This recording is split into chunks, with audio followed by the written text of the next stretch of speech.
Good morning, my brothers and sisters. Welcome to episode 61. We are enjoying the stories of the resurrection.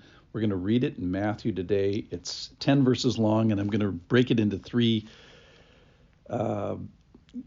easy digestible verses. So they're each about 3 long. So this is Matthew 28, verse 1.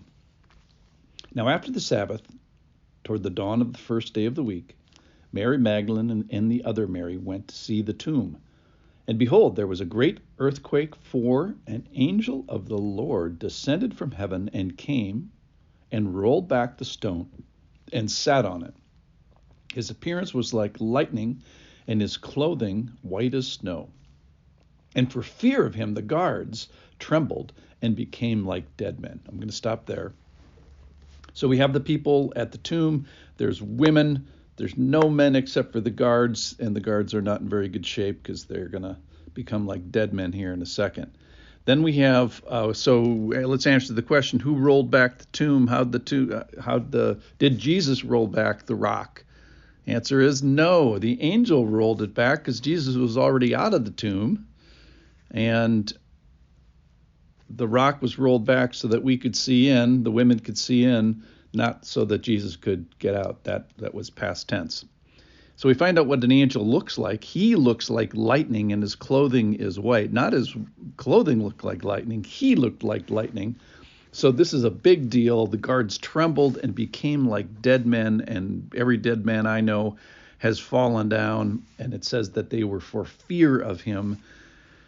So we have a sobering moment with an encounter with an angel, and the single angel, when David did the census, smote 70,000 people.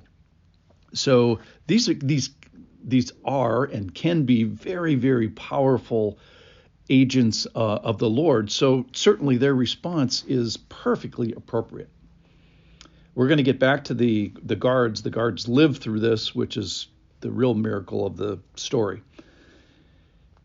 Not today, another day. All right, going on. Let's go to verse 5. This is Matthew 28, verse 5. But the angel said to the women, "Do not be afraid, for I know that you seek Jesus who was crucified." And then the news. He is not here, for he has risen, as he said. Come, see the place where he lay.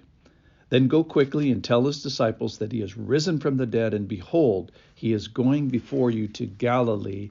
There you will see him. See, I have told you. So, of course, the angel says, don't be afraid. I just told you you should be very afraid when you see an angel. It all depends on what the intent of the angel is and what the assignment of the angel is. So here's a curiosity. The angel says, "For I know that you seek Jesus." Now, I wonder, do they know your thoughts? Like the Lord knows our thoughts. I wonder if angels know our thoughts. I doubt it, but I suppose when you show up at dawn at a tomb with someone that needs a certain amount of burial attention with spices that you have previously bought, and the angel sees this, he might just come to the conclusion, hey, I know you're looking for Jesus. Or maybe he knows his thoughts. I don't know. But then the words of the angel, some of the greatest words in human history, or angelic history even. He is not here. Now, every guy who's dead they're always where you left them the day before. So the point is, he's not here. He's not where you left him the day before. And the women actually knew where they had left him the day before. They're not at the wrong tomb or anything. That's the problem with a 1-year-old is they're mobile. They're not where you leave them, and that's how they get into trouble. But then when you add death to a person, that whole mobility stops. And so when the angel says he's not here, he's like, what? Jesus is mobile again? How can that be? Well, then he tells us he is risen. And then he says, by the way, this is exactly as he said. There's no surprises here. It's all according to the plan. And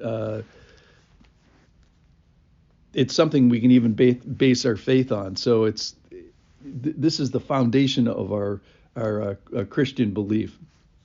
Then he assigns them to go and quickly tell the disciples. Okay, so then here's the sweet part about it. So they departed, verse 8, and quickly from the tomb with fear and great joy, and ran to tell his disciples. And behold, Jesus met them and said, "Greetings." And they came up, took hold of his feet, and worshiped him. So this is Jesus. Oh, I got one more line. Then Jesus said to him, "Do not be afraid. Go and tell my brothers to go to Galilee, and there they will see me." So we find these women, exclusively women, departing with fear because they saw an angel, and great joy because they saw the tomb and they saw that he wasn't there, and they heard the news that he was risen, and that so they go tearing off and they bump into Jesus. Well, no, Jesus met them. Jesus knew where he was going. Jesus did this purposely. And then their response is so sweet. They grab his feet, they hold on to him, and then they worship him. This is yet another of Jesus's claims to deity, because not only does he say he's God, he receives worship here as God.